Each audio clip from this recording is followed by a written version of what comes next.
Humans are an ambitious thing.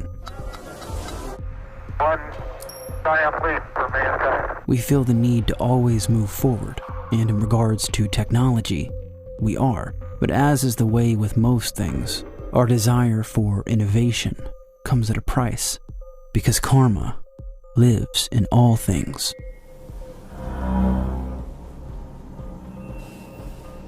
These environmental injustices are protested by the world, rightfully so. But what if another form of pollution existed that was invisible to us? Would it be more difficult to notice its effects?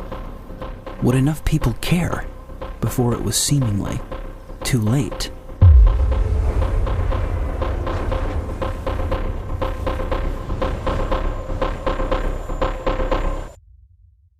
The biggest danger from cell phones, by far and away, is texting and driving. It has nothing to do with cancer. Precisely. Current estimates gauge that just north of 5 billion persons have a cell phone, using apps that send and receive electromagnetic radiation, or EMR. You can't see it or hear it. Electromagnetic radiation. This form of radiation occurs naturally on our planet, but with the rapid advancement in wireless technology, some experts claim the proliferation of man-made artificial EMR is dangerous to human health. These are the common symptoms that people start to experience. This is actually from a published paper on the health effects of wireless smart meters. As speaking now as a biologist and as a physician, was not designed to deal with the explosion of EMF activity in the environment. It's not just in the air, but in the land and the sea, everywhere. There's EMFs everywhere. You can't escape it. Electromagnetic radiation exists on a spectrum, ranging from ionizing radiation, like X-rays, which can move through you and take pictures, to non-ionizing radiation, like microwaves, which can heat up your favorite snack. Our cell phones, tablets, Wi-Fi routers, smart gadgets, and smart meters are all emitting and receiving microwave radiation, or RF radiation. Wireless technology emits and receives radiation with less than 2 watts of power. This causes only a tiny amount of warming, significantly less than the 1,000 watts used by microwaves. Fake videos went viral in 2008, showing what appeared to be cell phones popping popcorn. But as you can see, if you try this for yourself, it's bogus. The experts sounding the alarm on the harms of RF exposure are not doing so because of its very low heat emissions, but from the growing evidence that suggests the continuous use of our wireless devices come with side effects. We know that radio frequency radiation of 3G and 4G are associated with a whole variety of different human health effects. Come with me. Current public exposure levels are at least 1 quintillion, that's 18 zeros, 1 quintillion times above natural background radiation, according to Professor Olle Johansson of the Karolinska Institute in Sweden. And there are studies, for instance, on the blood-brain barrier leakage, where the rats were exposed for 1 minute, not 1 year or anything like 1 minute. And at a very low exposure level compared to what you and I should stand, and they got this dramatic leakage of the blood-brain barrier.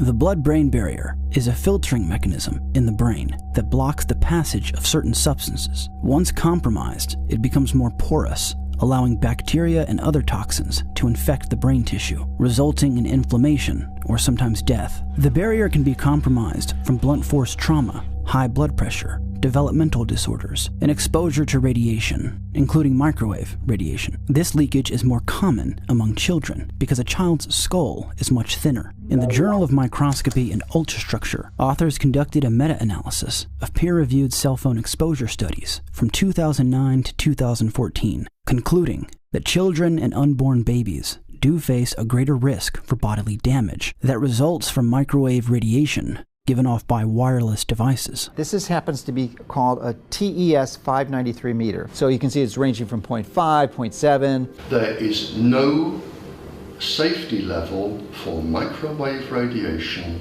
for children. Not one. The brain of a child absorbs twice as much radiation as an adult.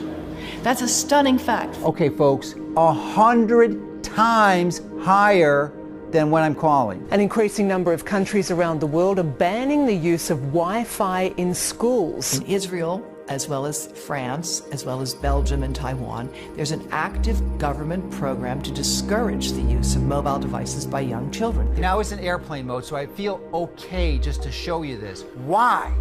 Why would you ever do this to yourself? The cell phone radiation gets all the way through into the eyes of a child age 6 that might have a phone next to their brain. The consequences, remember, that brain is not protected with myelin, and therefore the exposures of anything to it are going to have a greater impact. The Education Department says it follows world guidelines on Wi-Fi and advises schools to limit children's exposure. You are putting it over here. This is called the temporal portion of your skull. Dr. David Carpenter is a world-renowned expert in environmental toxins in Albany, New York. The weight of the evidence demonstrates clearly that exposure to radiofrequency radiation causes disease. The evidence is strongest for cancer.